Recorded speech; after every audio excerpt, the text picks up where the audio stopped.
The way that you always have to approach this question is you first have to look at the facts of the case, and you first have to determine whether a prosecutor can even prove that a theft occurred. If the evidence is sufficient to prove that the theft occurred, the prosecutor then has to prove that the defendant was the one who committed it. If those two things go together, then we start breaking apart the specific facts to discern exactly which type of theft crime can they prove occurred.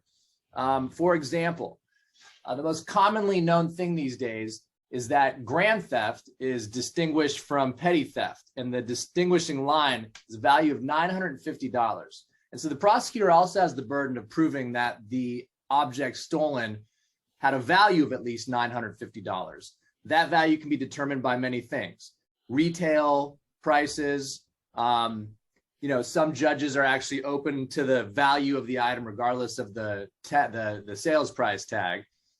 So what is the cost of manufacturing that item, of transporting that item to stores? What did the store owner, the victim of the theft, what is their actual loss by the theft of that item? Sometimes it's not always the price tag, but some judges do go strictly by the price tag. The difference between a robbery and a theft, and a regular theft: a robbery involves a theft, but a robbery is a theft plus the taking by force or fear, by the use of violence, or the use of a threat, something that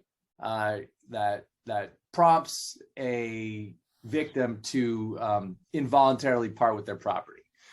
A taking from the person of another, if not by force or fear, is grand theft from a person. So the distinguishing feature, as I mentioned, between all grand thefts and petty thefts is the value of the item. So you can take an item from a person that's in their possession, but without using force or fear to take it. And if the value is less than $950, then that's just a petty theft.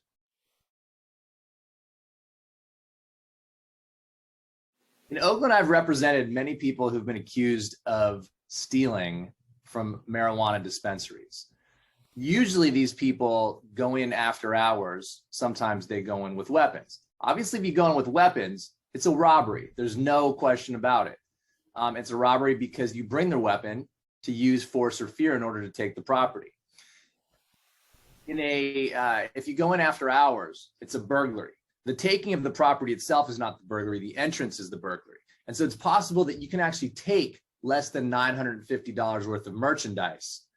The the theft charge, if it's under $950 in value, the theft charge would be a petty theft, not a grand theft. However, the case would most certainly be charged along with a felony burglary charge, because you cannot break into any building, let alone a business, after hours to steal its merchandise.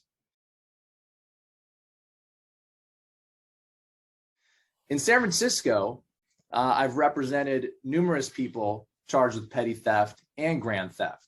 Most recently, I was one of the attorneys in the Louis Vuitton break-in, where about 50 people broke the glass doors to a Louis Vuitton store in San Francisco, entered, stole tons of merchandise, and I think the police only managed to arrest about 4 of them.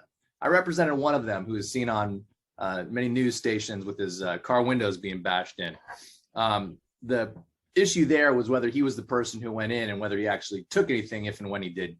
Now, the funny thing about a theft from Louis Vuitton versus a theft from Walgreens is you can take the same amount of merchandise from either store. You can even take a lot more merchandise from Walgreens than from Louis Vuitton.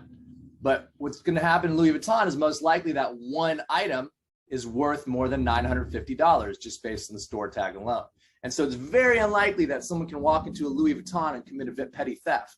Whereas someone can walk into Walgreens, grab a shopping basket, walk up and down the aisles, pushing all the merchandise in their cart into their basket, walk right out without paying, and it's still petty theft because the value adds up to less than $950. That's the state of the theft laws in California right now. I've represented numerous people doing each. The district attorney in San Francisco has really eased up on prosecutions for petty theft crimes. And he's received a lot of flack from it. A lot of store owners, businesses, are saying he doesn't do enough to help them. There is a counter argument that a lot of stores, such as Walgreens, could afford to bring in security guards, but don't. The net effect is not necessarily that people are getting away with it. He is getting blamed for a lot of the crime that's happening. But the net effect is that a lot of people who do get arrested for it get diverted, get put into a program where their problems that cause them to commit petty theft in the first place are addressed, rather than punishing them by putting them in jail or giving them a criminal record, which can only lead to recidivism and put them in a hole that's hard to get out. The Louis Vuitton store obviously is much more difficult to defend based on the value of the merchandise. As I mentioned, all you have to do is basically steal a t-shirt from Louis Vuitton and the value is more than $950. So in that case, the defense is more about identity and more about whether they can prove that my client actually did enter the store. And if he did enter the store, did he exit with merchandise?